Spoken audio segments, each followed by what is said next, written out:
కంచి పరమాచార్య వైభవం. పక్షవాతం పరిహారం. ఒకరోజు పరమాచార్య స్వామివారి దర్శనానికి ఒక శ్రీ వైష్ణవ కుటుంబం వచ్చింది.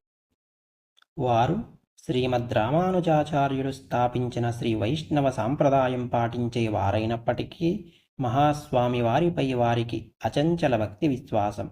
సాక్షాత్ శ్రీమన్నారాయణుడే పరమాచార్య స్వామివారి రూపంలో అవతరించారని వారి నమ్మకం.